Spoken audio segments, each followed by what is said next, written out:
ഇന്ന് നമ്മുടെ മോൻ്റെ ആഗ്രഹം നടത്തി കൊടുക്കാനായിട്ട് കുട്ടി കുറേ നാളായിട്ട് ഒരു സ്വപ്നമായിട്ട് നടക്കുകയായിരുന്നു. മോൻ്റെ സൈക്കിള് അവനെ ആഗ്രഹിച്ച് കൊണ്ടുവച്ച ക്യാഷൊക്കെ നമ്മൾ എണ്ണി എടുത്ത് വെച്ചിട്ടുണ്ട്. പക്ഷേ ഇപ്പോൾ കൊണ്ടുവന്നിട്ടില്ല. അവന് സർപ്രൈസായിട്ട് ഞങ്ങൾ വാങ്ങിക്കൊടുക്കണം എന്നാണ് വിചാരിക്കുന്നത്. പക്ഷേ ഹൈറ്റൊക്കെ ഒന്ന് വെച്ച് നോക്കണമല്ലോ. അപ്പോൾ അവന് ഏകദേശം ഏതൊക്കെ സൈക്കിളിനോടാണ് താല്പര്യം എന്ന് പറയാൻ വേണ്ടിയിട്ടാണ് കൂട്ടി കൊണ്ടുവന്നത്. നമ്മൾ അടുത്തുള്ളത് കൊണ്ടുവന്നതാണ്.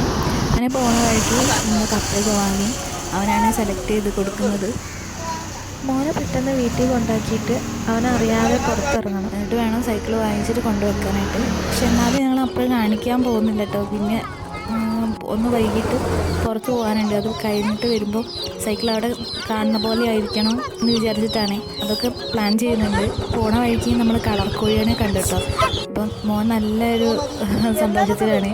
ഇതെനിക്ക് ആദ്യമായിട്ടാണ് കാണുന്നത്. അപ്പോൾ അവനെ പിടിക്കാനായിട്ട് ഭയങ്കര ആഗ്രഹം ഉണ്ടായിരുന്നു. പക്ഷെ പിടിക്കാൻ പേടിയാണ്. കുറേ തോണ്ടി നിൽക്കുന്നുണ്ട്. ഒന്നിനെ ഞാൻ കയ്യിലെടുത്ത് കൊടുത്തു കേട്ടോ. അതിന് ശേഷമാണ് ഞങ്ങൾ അവിടുന്ന് പോകുന്നത്.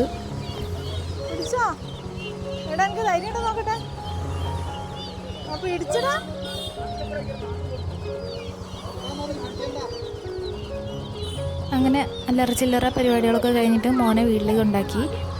ഞാൻ ഏട്ടനും കൂടി മെല്ലനെ വീട്ടിൽ നിന്ന് ഇറങ്ങിയിട്ടോ. മോനോട് കാര്യമൊക്കെ പറഞ്ഞിട്ട് സൈക്കിളിൻ്റെ കാര്യം പറഞ്ഞില്ല. പകരം ഞങ്ങൾ വേറെ സാധനം എടുക്കാൻ വേണ്ടി പോവാണെന്ന് പറഞ്ഞിട്ട് ഇറങ്ങി. അങ്ങനെ സൈക്കിളൊക്കെ എടുത്തിട്ട് വീട്ടിലേക്ക് പോവുകയാണേ. ഞങ്ങൾ പോകുന്ന വഴിക്ക് നൊങ്ക് വെക്കുന്നത് കണ്ടേ. ഇതിന് മുന്നേ മോന് വാങ്ങിക്കൊടുത്തപ്പോൾ അവൻ കഴിച്ചിട്ടുണ്ടായില്ല. അതിൻ്റെ ടേസ്റ്റ് പിടിക്കാത്തതുകൊണ്ട്. അപ്പം നല്ല മാറ്റം ഉണ്ടോയെന്ന് അറിയാൻ വേണ്ടിയിട്ട് ഞങ്ങൾ കുറച്ച് വാങ്ങാമെന്ന് കരുതിയിട്ട് അവിടെ വെയിറ്റ് ചെയ്യുകയാണേ. ഫ്രഷായിട്ട് മുറിച്ച് തരുന്നത് മതിയെന്ന് പറഞ്ഞതുകൊണ്ടാണ്. മറ്റേത് എടുത്തു തരാനുണ്ടായിരുന്നു. ഞങ്ങൾ ഫ്രഷായിട്ട് കട്ട് ചെയ്ത് തരണമെന്ന് പറഞ്ഞുകൊണ്ടാണ് ഇത്ര വൈകിയത്. വണ്ടി വീടിൻ്റെ മുറ്റത്തേക്ക് കയറ്റാതെ നമ്മൾ റോഡിലാണ് വെച്ചത്. കാരണം വണ്ടി മുറ്റത്ത് കയറ്റിയാൽ മോനെ അറിയാമല്ലോ. അപ്പം മെല്ലനെ സൈക്കിള് പുറകിൽ കൊണ്ടുവച്ചിട്ട് കോണിമ്പെല്ലാം അടിച്ചിട്ട് വിളിച്ചതാണ് മോനെ. അങ്ങനെ നൊങ്ക് കൊണ്ട് കൊടുത്തു. അവരുടെ കാര്യം ഒരു സൂചന കൊണ്ട് കൊടുത്തിട്ടില്ലേ. എനിക്ക് ഒരു ഡൗട്ട് ചോദിക്കുക, അമ്മ സൈക്കിൾ വാങ്ങാൻ പോയോ എന്നുള്ളത്. അപ്പം പറയും സൈക്കിൾ വാങ്ങണില്ല, പൈസ തികഞ്ഞിട്ടില്ല എന്നൊക്കെ പറഞ്ഞിട്ട് അവനെ പറ്റിക്കണേ. അവൻ്റെ ആഗ്രഹം നടക്കുമ്പോൾ ഉള്ള പെട്ടെന്നുള്ള സന്തോഷം കാണാൻ വേണ്ടിയിട്ടാണ് ഞങ്ങൾ വെയിറ്റ് ചെയ്യുന്നത്. അങ്ങനെ നൊങ്കൊക്കെ കഴിച്ച് ഞങ്ങൾ പുറത്തേക്ക് ഇറങ്ങിയിട്ടോ. നമ്മളെ പറമ്പിലേക്ക്. അവിടെ കൂടാണ് നമ്മൾ ഉണ്ടാക്കാൻ ഉദ്ദേശിക്കുന്നത്. വൈക്കോലൊക്കെ നമ്മൾ വാങ്ങി വെച്ചിട്ടുണ്ടായിരുന്നു. കെമിക്കലിൽ പുതർത്തിയൊക്കെ വെച്ചിട്ടുണ്ടായിരുന്നു 10 മണിക്കൂർ. അപ്പോൾ ഇന്ന് രാവിലെ ആയപ്പോഴത്തേക്ക് ആ 10 മണിക്കൂർ കഴിഞ്ഞിട്ടുണ്ടായിരുന്നു. വീട്ടിൽ എൻ്റെ അമ്മ ചെയ്യുന്നത് കണ്ടിട്ട് ഞാൻ ഏറെക്കുറെയൊക്കെ പഠിച്ച് വെച്ചിട്ടുണ്ടായിരുന്നേ. ബാക്കി പിന്നെ യൂട്യൂബൊക്കെ നോക്കിയിട്ടാണ് പഠിച്ചത്. അമ്മ ചെയ്യുന്ന സമയത്തൊന്നും എനിക്ക് ഇതിനോട് താല്പര്യം ഉണ്ടായിരുന്നില്ല. ആ സമയത്ത് ഞാൻ ജോലിക്ക് പോവുമായിരുന്നു. ഇപ്പം ജോലിയൊക്കെ നിർത്തി വീട്ടിൽ തന്നെ ഇരിക്കുന്ന അവസ്ഥ വന്നപ്പോൾ ഞാൻ വീണ്ടും ഒരു സ്വയം തൊഴിൽ എന്നുള്ള രീതിയിൽ കണ്ടെത്തിയതാണ് കൂൺ കൃഷി. അപ്പം ചെയ്യാൻ തുടങ്ങിയപ്പോൾ എൻ്റെ അമ്മയെ സപ്പോർട്ട് ചെയ്തു. അങ്ങനെ ഞങ്ങൾ റൂമൊക്കെ ഒരുക്കിക്കൊണ്ടിരിക്കുകയാണ് കേട്ടോ. റൂം കയറ് 4 ഭാഗം ഹുക്കടിച്ചിട്ടാണ് കിട്ടുന്നത്. ഏട്ടൻ നന്നായിട്ട് കെട്ടിത്തരുന്നുണ്ട്. അപ്പോൾ ഏട്ടനാണ് കൂടെ നിൽക്കുന്നതുകൊണ്ടാണ് ഇതൊക്കെ ചെയ്യാൻ പറ്റുന്നത് തന്നെ. അപ്പോൾ ഞങ്ങൾ പുറത്ത് അടുപ്പ് കത്തിച്ച് ഒരു ചെറിയ ചെമ്പാണ് ഇപ്പോൾ തൽക്കാലമായിട്ട് നമ്മൾ കയ്യിൽ കിട്ടിയത്. അവൈലബിൾ ആയിട്ടുള്ളത് ഈ ചെമ്പാണ്. അതുകൊണ്ട് അതിൽ പുഴുങ്ങിയെടുക്കാനാണെന്ന് വിചാരിക്കുന്നത്. പുഴുങ്ങിയെടുക്കൽ കുറച്ച് റിസ്ക്കാണ്, എന്നാലും വേണ്ടില്ല, നമുക്ക് ചെയ്തെടുത്തല്ലേ പറ്റുള്ളൂ. നമ്മൾ എന്തിനെങ്കിലും ഇറങ്ങി തിരിക്കുമ്പോൾ നമ്മൾ പിന്നോട്ട് വലിഞ്ഞിട്ട് കാര്യമില്ലല്ലോ. അപ്പം നമ്മൾ മുന്നോട്ട് വെച്ച കാര്യം മുന്നോട്ട് തന്നെ. അപ്പം ഞങ്ങൾ വെള്ളം നിറയ്ക്കുകയാണ് കേട്ടോ. അവിടെ വെള്ളം കിട്ടിയതുകൊണ്ട് തന്നെ വലിയ ബുദ്ധിമുട്ടൊന്നുമില്ല. പെട്ടെന്ന് വെള്ളമൊക്കെ നിറച്ച് തിളപ്പിക്കാനൊക്കെ പറ്റിയിട്ടുണ്ട്. ചേരിയാണെങ്കിൽ ഒരുപാട് ചേരിയുണ്ട്. തീ പിടിച്ചതിന് ശേഷം ഒരുപാട് കത്തിച്ച് അത് തീർന്നോട്ടെ കരുതിയിട്ട് അങ്ങനെ ഞങ്ങൾ പുഴുങ്ങാൻ തുടങ്ങിയേ. ഇപ്പോൾ അവിടെ അവൈലബിൾ ആയിട്ടുള്ള ചെറിയൊരു ചെമ്പിലാണ് നമ്മൾ പുഴുങ്ങിയത്. അതുകൊണ്ട് തന്നെ കുറേ സമയം എടുത്തിട്ടുണ്ടായിരുന്നേ. നമ്മൾ വിചാരിച്ചത് പെട്ടെന്ന് കഴിയുന്നതാണ്. അങ്ങനെ ഒരിക്കലും കഴിയില്ല. ഒരുപാട് നമ്മൾ അതിന് വേണ്ടിയിട്ട് എഫേർട്ട് എടുത്തിട്ടുണ്ട്. പുഴുങ്ങി അത് ഈർപ്പം ഒരുപാട് കുടിച്ചതുപോലെ ആയിപ്പോയി പുഴുങ്ങിയപ്പോൾ. അതുകൊണ്ട് തന്നെ വെയിലത്ത് ഉണക്കാനായിട്ടാണ് ഇട്ടത്. നെറ്റ് വിരിച്ചിട്ട് അതിലിട്ടതാണ്. വൈക്കോല് പുഴുങ്ങി ഉണക്കി എടുക്കുമ്പോഴേക്കും ഒരുപാട് സമയമായി ഉണ്ടായിരുന്നു. അപ്പം നമ്മൾ ഫുഡിൻ്റെ സമയമൊക്കെ കഴിഞ്ഞിട്ടുണ്ടായിരുന്നു.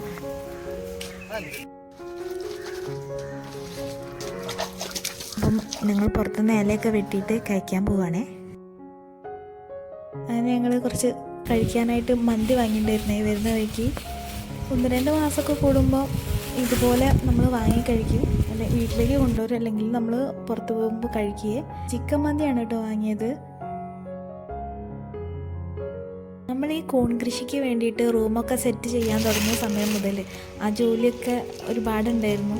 ഇതിൽ ഒരു ഭാഗം പോലും നമ്മളിതിൽ കാണിക്കുന്നില്ല കേട്ടോ. വീഡിയോ എടുക്കാനുള്ള അത്ര ഞാനല്ലാത്തതിനെ കൊണ്ടാണ്. അപ്പോൾ അതിന് വേണ്ടിയിട്ടുള്ള ജോലി, ഒരുപാട് ദിവസത്തെ ജോലി ഉണ്ടായിരുന്നു. ആ സമയത്തൊക്കെ നമ്മൾ ഈ ജാതിക്കത്തോട്ടത്തിലിരുന്നിട്ട് തന്നെയാണ് ഫുഡ് കഴിക്കുന്നത്. അതൊരു പ്രത്യേക ഫീൽ തന്നെയാണ്. ഒരുപാട് കിളികളൊക്കെ ബാക്ക്ഗ്രൗണ്ട് കരയുന്നത് കേൾക്കാം നിങ്ങൾക്ക്. നമുക്കൊരു ശല്യമൊന്നുമില്ല, പക്ഷേ നമ്മളിട്ട് അങ്ങോട്ട് ഉപദ്രവിക്കാനും പോകണില്ല. നമുക്ക് നല്ലൊരു ആംബിയൻസിൽ ഫുഡ് കഴിച്ച് റെസ്റ്റൊക്കെ എടുക്കാൻ പറ്റിയൊരു സ്ഥലമാണ്. ഇതൊക്കെ ഒരുപാട് ആൾക്കാർ കൊന്നു. നമ്മളങ്ങനെയൊക്കെ ഇരുന്ന് ഫുഡൊക്കെ കഴിച്ച് റെസ്റ്റ് എടുത്ത് വൈക്കോലൊരു 2-3 ട്രിപ്പ് കഴിഞ്ഞു കേട്ടോ പുഴുങ്ങിയത്. അപ്പോൾ അത് ഊറാൻ വേണ്ടിയിട്ട് വെച്ചിട്ടുണ്ട്. വെള്ളമൊക്കെ പോയിട്ട് കഴിയുമ്പോഴത്തേക്കും നമ്മൾ ഭക്ഷണമൊക്കെ കഴിച്ച് കഴിയുമ്പോഴേക്കും അതിൻ്റെ ഒക്കെ വെള്ളമൊക്കെ മാറിയിട്ട് കറക്റ്റ് പാകമായിട്ട് കിട്ടും. അപ്പോഴേക്കും ഞങ്ങൾ ചെറിയ പണികളൊക്കെ തീർക്കട്ടെ. കഴിഞ്ഞ വീഡിയോയിൽ ഒരു ഇരട്ടത്തലച്ചി എന്ന പേരുള്ള കിളി നമ്മളെ റൂമിൽ മുട്ടയിട്ട് കിടക്കുന്ന കാര്യം ഞാൻ പറഞ്ഞിട്ടുണ്ടായിരുന്നല്ലോ. ആ 2 മുട്ട വിരിഞ്ഞു കേട്ടോ. അതിൽ ഒരു കിളി ചത്തുപോയി, ഒരെണ്ണം ഇപ്പോഴും ഉണ്ട് കേട്ടോ. അമ്മയും അച്ഛനും കൂടി കൃത്യമായിട്ട് ഭക്ഷണമൊക്കെ കൊണ്ട് കൊടുക്കണ്ടേ, എന്തുകൊണ്ടോയെന്നറിയില്ല. വാതിൽ തുറന്നപ്പം ഇത് ചത്താണ് കണ്ടത്. ഞങ്ങൾ ഒരെണ്ണം ചത്തിയെടുക്കണതാണ് കണ്ടത്. ചിലപ്പോൾ ഹൈറ്റുള്ള കൂട്ടിൽ നിന്ന് താഴേക്ക് വീണതുകൊണ്ടായിരിക്കും. പിന്നെ ഞങ്ങൾ ബഡ് ഇടാനായിട്ട് തുടങ്ങി കേട്ടോ. വൈക്കോല് ഏകദേശം ആയത് കണക്കാക്കിയിട്ട് ഞാൻ ബഡ് ഇടുന്ന പരിപാടിയിലും ഏട്ടൻ വൈക്കോല് പുഴുങ്ങി ഉണക്കുന്ന പണിയിലുമാണ്.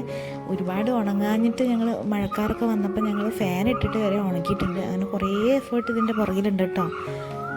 പിന്നെ നല്ലോണം കൈകാലമൊക്കെ വൃത്തിയാക്കി ഡ്രസ്സ് വരെ ചേഞ്ച് ചെയ്തിട്ടാണ് നമ്മൾ ഈ ബെഡ് ഇടുന്ന പരിപാടിയിലേക്ക് കടന്നത്. അങ്ങനെ ശ്രദ്ധിച്ചില്ലെങ്കിൽ പെട്ടെന്ന് നമ്മൾ ബെഡുകളൊക്കെ കേടാവാനും ബാക്ടീരിയ ഫംഗസൊക്കെ വരാനും കാരണമാവും.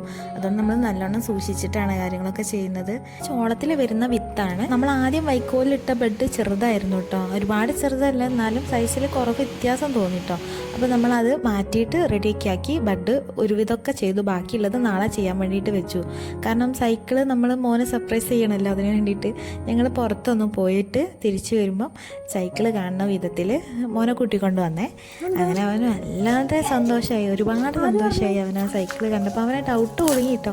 മൂടി വെച്ച് കണ്ടപ്പോഴേ ഡൗട്ടായിട്ടുണ്ടായിരുന്നു സൈക്കിളാണോ എന്നുള്ളത്. അങ്ങനെ അവൻ പെട്ടെന്ന് അതൊക്കെ തുറന്ന് സൈക്കിളിൽ കയറിയിരിക്കാനുള്ള റെഡി ആയിരിക്കും. പിന്നെ ബാക്കിൽ സപ്പോർട്ടുള്ളതുകൊണ്ട് തന്നെ അവന് വലിയ പേടിയൊന്നുമില്ല. ആദ്യം നമ്മൾ ഷോപ്പിൽ നിന്ന് നോക്കിയപ്പോഴും അവൻ ഓട്ടുന്നുണ്ടായിരുന്നു. അതുകൊണ്ട് അവന് വലിയ പേടിയൊന്നും തോന്നിയില്ല. സൈക്കിളിന് ബാക്ക് സപ്പോർട്ട് ഉള്ളതുകൊണ്ട് തന്നെ ഓവറായിട്ട് അറിയാത്ത പോലെ ഒന്നും ഉണ്ടായില്ല. അവനൊന്നും നല്ല ശ്രമിക്കുമ്പോൾ തന്നെ ഓട്ടുന്നുണ്ട്. പിന്നെ നമ്മൾ നല്ല സപ്പോർട്ട് ചെയ്ത് കൊടുത്താൽ മതി, വേറെ പ്രശ്നമൊന്നും ഉണ്ടായില്ല. അപ്പം എനിക്കാണ് റെസ്റ്റ് ഇല്ലാത്ത കാര്യം വരാൻ പോണത്. സൈക്കിളിൻ്റെ മുകളിൽ ഇനി മിക്കവാറും ഇറങ്ങലുണ്ടാവില്ല. ഫുൾ ടൈം അതിൻ്റെ പുറകെ നടക്കേണ്ട അവസ്ഥയായിരിക്കും എനിക്ക്.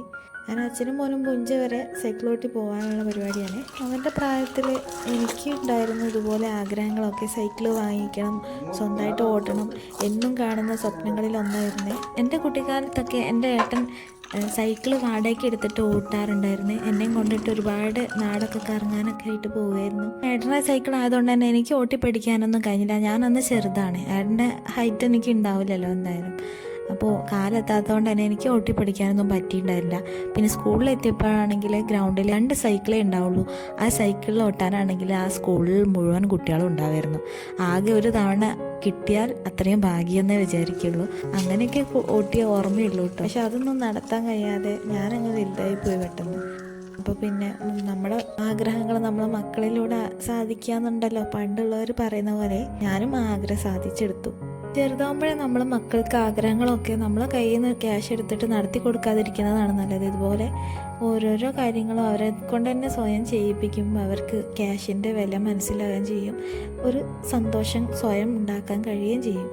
പൈസയൊക്കെ കൊണ്ടുവച്ചിട്ട് ഓരോ കാര്യങ്ങൾ എങ്ങനെയാണ് ചെയ്യണതെന്ന് ചെറുപ്പത്തിൽ സ്വയം കണ്ടുപഠിക്കുന്നത് തന്നെയല്ലേ നല്ലത്. സൈക്കിൾ ഓട്ടലും പഠിക്കലൊക്കെ കഴിഞ്ഞതിന് ശേഷം കുറച്ച് ചെടി നടാമെന്ന് വിചാരിച്ചേ. നമ്മൾ ഫ്രണ്ടിൽ ഒരു ആന്തൂറിയൻ, എന്താ അതിൻ്റെ കറക്റ്റ് പേര് എനിക്കറിയില്ല. ആ ചെടി ഒരുപാട് മണ്ണിലായിരുന്നു, അത് വളർന്ന് പന്തലിച്ച് കിടക്കുകയാണ്. അപ്പം നമ്മളത് ചട്ടിയിലേക്ക് ആക്കാൻ പോകും. പിന്നെ കുറേ കുരുമുളകിൻ്റെ തൈകൾ നമുക്ക് നടാനുണ്ടായിരുന്നു. നമ്മളെ മുറ്റത്ത് ഒരുപാട് ശിമക്കൊന്നയുടെ ഇലയും പൂവൊക്കെ തൊഴിഞ്ഞ് വീഴാറുണ്ട്. അപ്പം ഞാൻ അതൊക്കെ വേനലിൻ്റെ സമയത്ത് അടിച്ച് വാരി കൂട്ടി വെക്കും. അപ്പം അങ്ങനെയാകുമ്പോൾ നമ്മളെ ചെടിക്ക് ഒരു നല്ല വളമാണ്. ചില സമയത്ത് ഞാൻ വാഴയ്ക്കായിട്ട് കൂട്ടിയിട്ട് കൊണ്ടിടും. ചിലപ്പോൾ ഞാൻ ഇതുപോലെ വളമാക്കിയിട്ട് എടുക്കുകയാണ് ചെയ്യുക. കുഞ്ഞു വാവയാ ചെടി വെച്ചത്, കുഞ്ഞു വാവയാ ചെടി വെച്ചത്. ഞങ്ങൾ എന്ത് ജോലി ചെയ്യുകയാണെങ്കിലും കൂടെ കൂടുന്ന ഒരാളാണ് ഇതാ മണ്ണ് നിറയ്ക്കുന്ന കവറിൽ.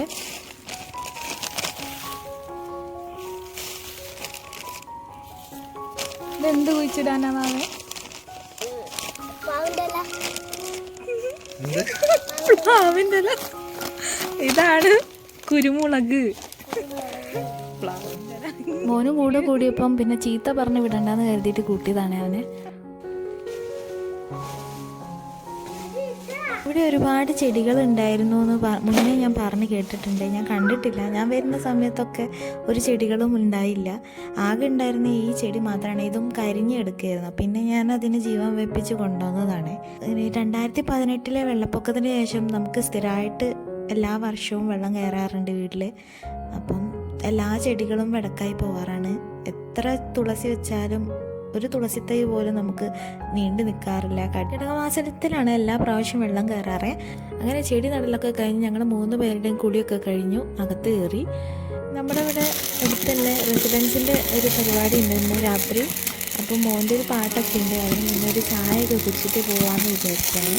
പോപ്കോണും കട്ടൻ ചായയും ഒക്കെയാണ്. മോൻ ഞങ്ങൾ കാണാൻ ചെന്ന പാടെ തന്നെ പാട്ട് പാടിയിട്ടോ. അത് കഴിഞ്ഞപ്പം കുറേ നേരം ഇരുന്നു. ഒരു 12:30 വരെ ഇരുന്നു. പിന്നെ ഉറക്കം വന്നപ്പോൾ മോൻ വീട്ടിലേക്ക് പോകാമെന്ന് പറഞ്ഞപ്പോൾ ഞങ്ങൾ പോകുന്നേ. അപ്പോൾ അടുത്ത നല്ലൊരു വീഡിയോ ആയിട്ട് വരാമെന്ന് പറഞ്ഞുകൊണ്ട് tata bye bye see U.